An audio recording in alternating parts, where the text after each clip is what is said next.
T-Racers Turbo Tuning Teams. Lunartic 11.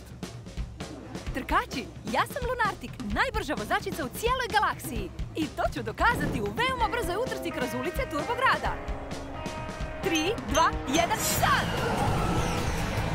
Mogu se utrkivati brže od 300 km/h pomoću svoje snage orbite. Snaga orbite daje tvom autu moć rakete. Ultimativna brzina za ići sve do stratosfere i dotaknuti zvijezde. Snaga orbite brzinom svjetlosti.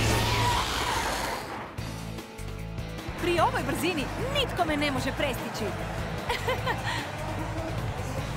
Što? X-Racer sudjeluje u utrci? To je X-Racer! Što on radi u ovoj utrci? Iznenađenje! X-Racer se pojavio u utrci nijotkuda! Toliko sam brz da mogu sudjelovati u više utrka istovremeno i osvojiti ih sve. Kakav je ovo pljesak? Ništa ne vidim!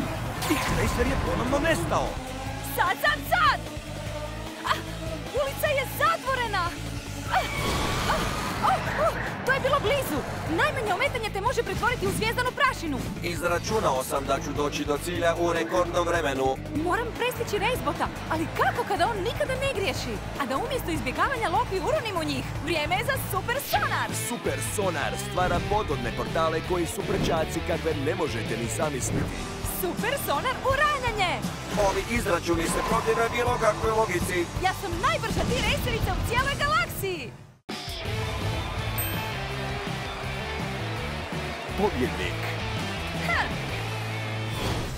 T-Racers Turbo Tuning Teams.